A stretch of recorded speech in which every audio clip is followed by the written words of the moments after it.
Hello student, સ્વાગત છે તમારું મારી યુટ્યુબ ચેનલ એપી સ્ટડી સેન્ટરમાં. આજે આપણે શીખવાનું છે ધોરણ 9 ગણિતમાં છઠ્ઠું પ્રકરણ રેખા અને ખૂણામાં સ્વાધ્યાય 6.2ના પહેલો અને બીજો દાખલો. સ્વાધ્યાય 6.1 ઓલરેડી સંપૂર્ણ અપલોડ થઈ ગયું છે, તો પ્લીઝ સ્ટુડન્ટ જોઈ લેજો અને આ વિડીયોના લાસ્ટમાં હું તમને તેની પ્લેલિસ્ટ પણ આપી દઈશ. સૌપ્રથમ સ્વાધ્યાય 6.2 સ્ટાર્ટ કરતાં પહેલાં આપણે થોડીક થિયરીની ચર્ચા કરી લઈએ, જેથી આપણને સ્વાધ્યાયના દાખલા સહેલા લાગે. સૌપ્રથમ જોઈએ, આ 3 વિશે આપણે શીખવાનું છે અને આ 3 વિશે જ આપણે એનો ઉપયોગ પણ 6.2માં કરવાનો છે. જેમ કે જ્યારે પણ આવી બે સમાંતર રેખા હોય અને એક એની છેદિકા હોય, એને છેદતી હોય, બે સમાંતર રેખા હોય ને એને એક છેદતી હોય રેખા, બરોબર, ત્યારે આ નિયમ લાગુ પડશે. ઝેડ આકાર બનાવે તેને યુગ્મ કોણ કહેવાય, ત્યારે ખૂણાના માપ કેવા હોય? સમાન, બરોબર. એફ આકાર બનાવે તેને અનુકોણ કહેવાય, એમાં પણ ખૂણાના માપ સરખા થાય. યુ અથવા તો સી આકાર હોય તેને અંતઃકોણ કહેવાય, એનો સરવાળો 180 અંશ થાય. હવે આપણે જોઈએ, ચલો કેવી રીતે સમાન થાય છે. સૌપ્રથમ ઝેડ આકારનો યુગ્મ કોણ માટે બે સમાંતર રેખા છે ને એક એની છેદિકા છે. જો અહીંયા ઝેડ દેખાય છે, મેં રેડ કલરથી દર્શાવેલું છે, ઝેડ દેખાય છે. એમાં આ ખૂણા અને આ ખૂણો આપી દીધેલો હોય તો બંને સમાન થાય. આ 70 અંશ હોય તો આ કેવો થાય? 70 અંશ થાય. આ યુગ્મકોણનો નિયમ. ઝેડ આકાર બનાવે જ્યારે પણ બે સમાંતર રેખા હોય તેની એક છેદિકા હોય ત્યારે આ ઝેડ બને અને આ બે ખૂણા આપ્યા હોય, બરોબર. જેમ કે આ ખૂણો આપ્યો હોય તો આપણને આ ખૂણો મળી જાય. આ 70 હોય તો આ કેટલો થાય? 70 થાય. ખૂણા કેવા થાય? સમાન થાય, બરોબર. હવે જોઈએ એફ આકાર. એફ આકાર એટલે કે અનુકોણ માટે વપરાય. આ એફ આકાર જુઓ, બે સમાંતર રેખા છે ને એની એક છેદિકા છે, જુઓ એફ બને અને આ બે ખૂણા આપ્યા હોય ત્યારે બંને ખૂણા સમાન થાય. આ ખૂણો 40 નો હોય તો આ કેટલાનો હોય? 40 નો હશે હંમેશા, બરોબર. આને અનુકોણ કહેવાય. ચલો હવે જોઈએ સી આકાર અથવા તો યુ આકાર, એને અંતઃકોણ કહેવામાં આવે છે. ચલો એ બંને કહેવાય છે પૂરક કોણ. પૂરક કોણ એટલે બંનેનો સરવાળો 180 અંશ થાય. જુઓ અહીંયા રેડ કલરથી દર્શાવેલું છે યુ આકાર, તો અથવા તો તમે સી આકાર પણ કહી શકો. આ બે ખૂણાનો સરવાળો અંદરના કેટલા થાય? 180 અંશ થાય. ખૂણો 1 પ્લસ ખૂણો 2 બરાબર કેટલા થાય? 180 અંશ.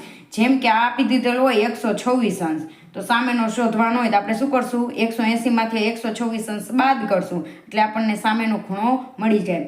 બંને ખૂણાનો સરવાળો કેટલો થાય? અંતઃકોણમાં 180 અંશ થાય. બસ આ 3 તમારે યાદ રાખવાના રહેશે. ઝેડ આકાર હોય તો યુગ્મ કોણ બને. આ બંને ખૂણામાં સરવાળો કેટલો? બંને ખૂણા કેટલા થાય? સમાન થાય. એફ આકાર બને તેને અનુકોણ કહેવાય. એફ આકાર બન્યો, આ બે ખૂણા હોય સમાન થાય, બરોબર. અને યુ અથવા તો સી આકાર હોય એને પૂરક કોણ બને, બરોબર. એને અંતઃકોણ કહેવાય. બંને માપ કેવા હશે? 180 અંશ સરવાળો થતો હોય છે. આટલું તમારે યાદ રાખવાનું. ચલો હવે આપણે સ્ટાર્ટ કરીએ સ્વાધ્યાય 6.2નો પહેલો અને બીજો દાખલો. આમાં આપણે શીખવાનો છે આ વિડીયામાં. ચલો શરૂઆત કરીએ આપણે સ્વાધ્યાય 6.2ના પહેલા દાખલાથી. આકૃતિ 6.23 છે. એમાં જુઓ તમે, એ બી સમાંતર સીડી. આ એ અને બી એકબીજાને કેવી છે? સમાંતર. સમાંતર એટલે કે ક્યાંય ભેગી થશે નહીં અને એનું લંબ અંતર પણ કેટલું હોય છે? સમાન હશે. એને સમાંતર કહેવાય. આપણે આગળ થિયરીમાં જોઈ ગયા, 6.1ની થિયરી લીધી હતી, એમાં આપણે જોઈ ગયા હતા સમાંતર કોને કહેવાય. અને સીડીને સમાંતર કેવું છે? ઈએફ. આને એ બીને સમાંતર સીડી, સીડીને સમાંતર ઈએફ છે ને એની એક છેદિકા છે, બરોબર. ચલો વાય જેમ ઝેડ, આવું જેમ વાળું આપે ને ત્યારે આપણે આ અંકની પાછળ એક્સ લગાવી દેવાના. 3x અને 7x. વાય એટલે 3x થાય, ઝેડ એટલે 7x થાય, બરોબર. જ્યારે પણ આવું જેમ વાળું આપે ત્યારે પાછળ એક્સ લગાવવાના. તો એક્સનું મૂલ્ય શોધો.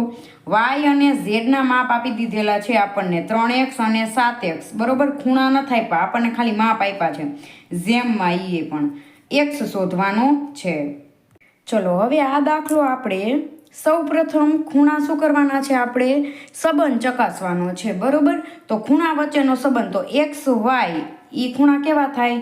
એ ખૂણા આપણે જોયું હતું આગળ કે અંતઃકોણ થાય. જુઓ તમે અહીંયા પણ જોઈ શકો છો. જુઓ તમે આ કેવા થાય? અંતઃકોણ. અંતઃકોણ હોય તો 180 અંશ થાય. આ બંનેનો સરવાળો આમાં એવું જ આપી દીધેલું. જુઓ તમે, એક્સ અને વાય કેવા કહેવાય? અંતઃકોણ કહેવાય, બરોબર. તો ખૂણા વચ્ચેનો સંબંધ એટલે શું કહેવાય? અંતઃકોણ કહેવાય. અને એક્સ અને વાય એનો સરવાળો કરો એટલે કેટલો થાય? 180 અંશ થાય, બરોબર.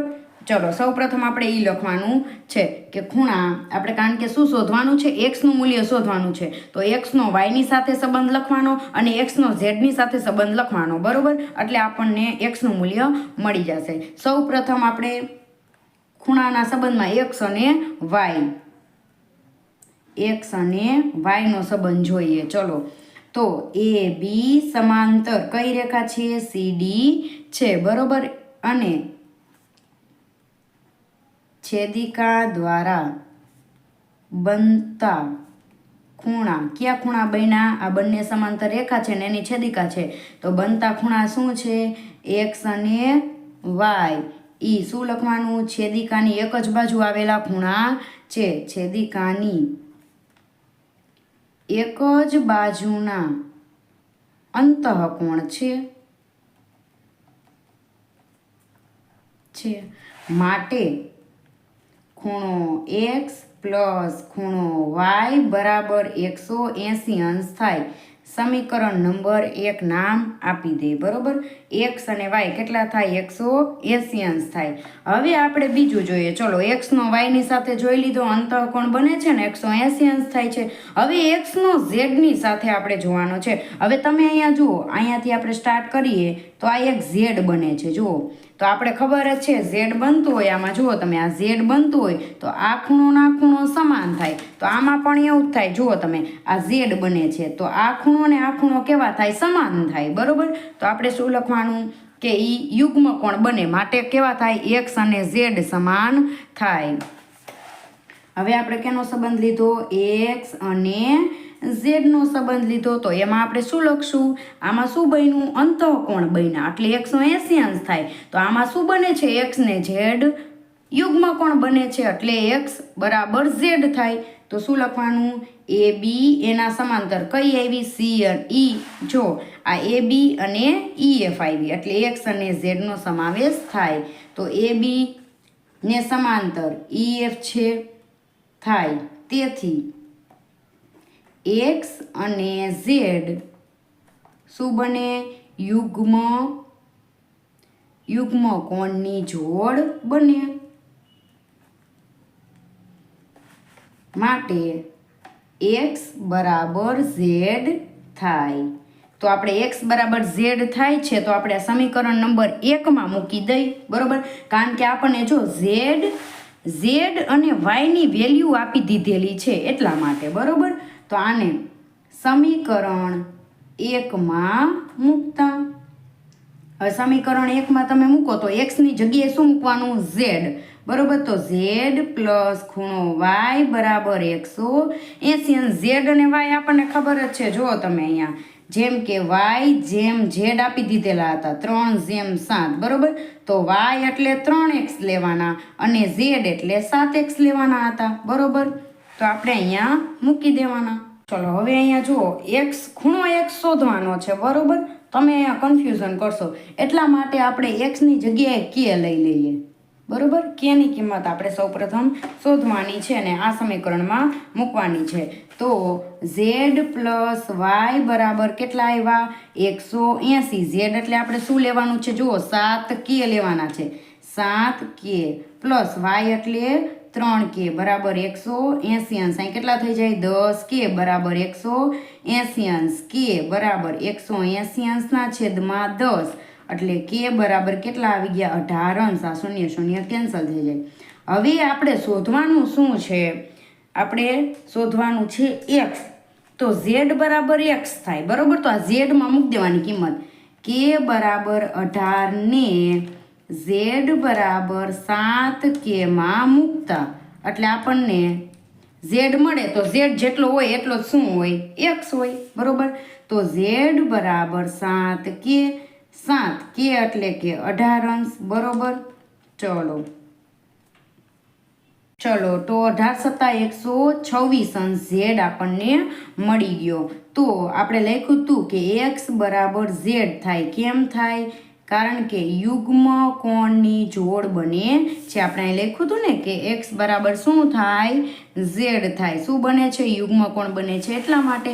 તો ઝેડ કેટલો હતો, માટે ઝેડ કેટલો હતો, 126. તો એક્સ પણ કેટલો થાય, 126 અંશ થાય. બસ આ દાખલામાં કાંઈ જ નથી. શું કર્યું આપણે? સૌપ્રથમ એક્સ અને વાયને સરખાયા, કારણ કે બંને કેવા છે?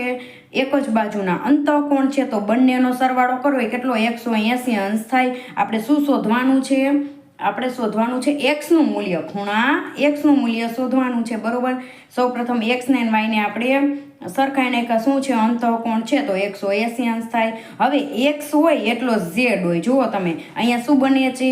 યુગ્મ કોણ બને છે. એક્સ હોય એટલો ઝેડ હોય, તો એક્સના બદલે આપણે શું મૂકવાનું? ઝેડ મૂકવાનું, કારણ કે ઝેડ મૂકવાનું કામ જ શું? અહીંયા જો વાય ને ઝેડના માપ આપી દીધેલા છે 3:7, બરોબર. એટલા માટે તો આપણે આ જ સમીકરણમાં શું મૂકી દીધું?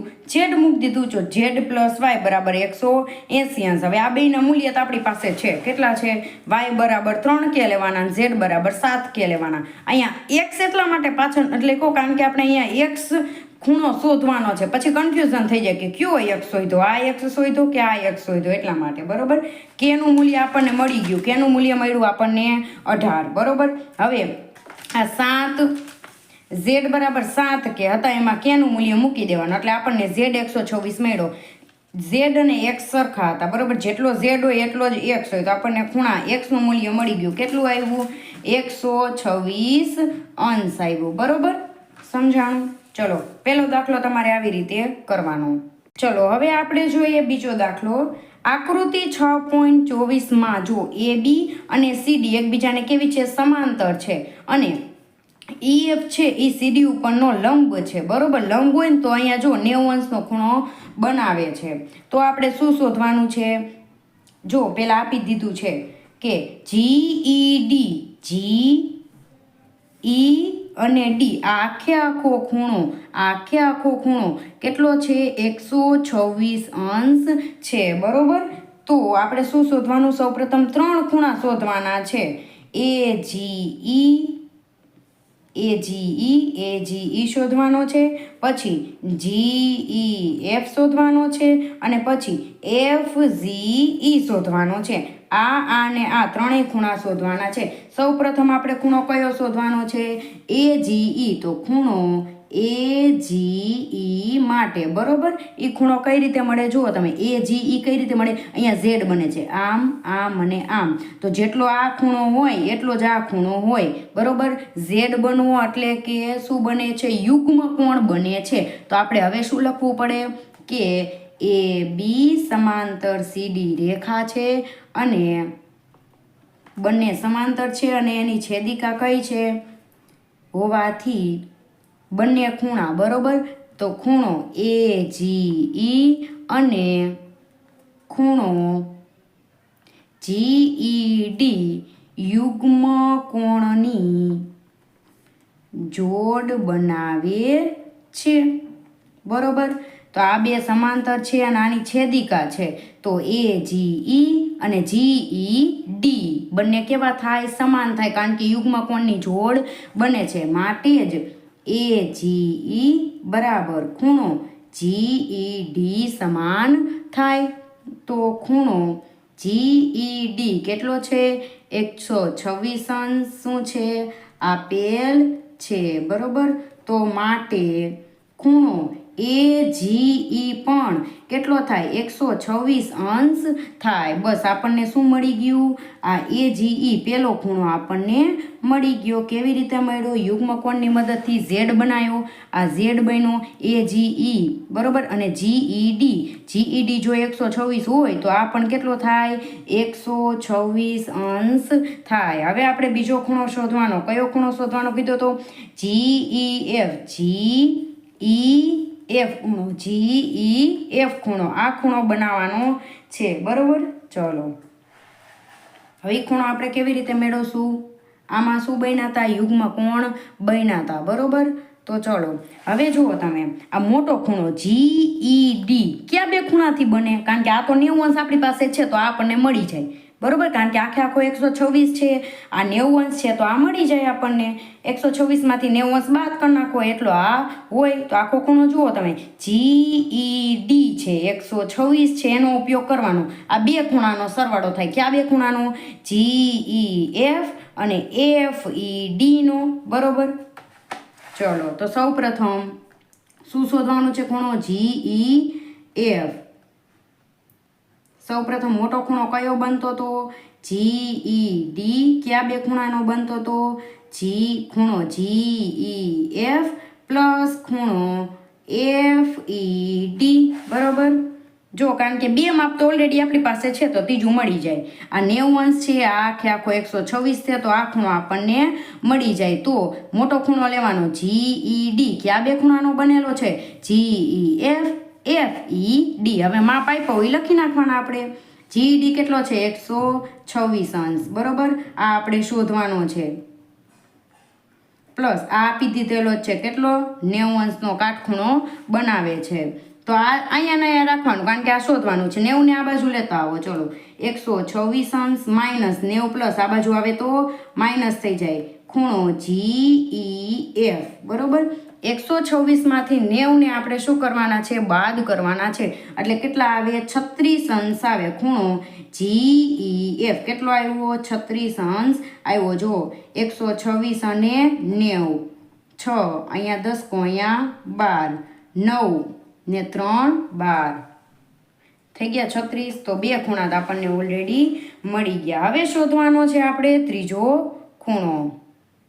ચલો હવે આપણે ત્રીજો ખૂણો જોઈ લઈએ. તો જુઓ તમે, આપણે શોધવાનો કયો? આ ખૂણો શોધવાનો છે. FGE શોધવાનો, આ ખૂણો શોધવાનો. હવે અહીં રૈખિક જોડ બને. જુઓ તમે આવી રીતે બનાવે છે રૈખિક જોડ. આ ખૂણો આપણી પાસે 126 છે. આ ખૂણો આપણે શોધવાનો. રૈખિક જોડ હોય તો એનો સરવાળો બે ખૂણાનો કેટલો થાય? 180 અંશ. એમાંથી એક આપ્યો છે તો 180 અંશમાંથી 126 બાદ કરી નાખવાનો એટલે આપણને આ ખૂણો મળે. બરોબર. તો કેવી રીતે મળે? AGE. તો ખૂણો AGE પ્લસ કયો ખૂણો બને? FGE અથવા તો EGF. ખૂણો EGF બરાબર કેટલા થાય? 180 અંશ. AGE આપણને આપી દીધેલો છે કેટલો? 126 આપણે શોધ્યો હતો. તો ખૂણો EGF અથવા તો FEG પણ લખી શકાય. કેટલા છે શોધવાના છે? બરાબર 180. તો ખૂણો કારણ કે આપણે જો અહીંયા FGE આપ્યું તો આપણે FGE લખી. ચલો FGE બંને સમાન થાય. EGF લખો અથવા તો FGE લખો, સમાન થાય. 180 અંશ માઇનસ આ 126 પ્લસમાં આ બાજુ આવે તો 126 અંશ માઇનસમાં. તો ખૂણો FGE બરાબર બાદબાકી કરવાની એટલે જવાબ આવશે 54 અંશ. તો આપણને ત્રણેય ખૂણા મળી ગયા. બરોબર. આની સાથે આપણે સ્વાધ્યાય 6.2નો પહેલો અને બીજો દાખલો જોઈ લીધો.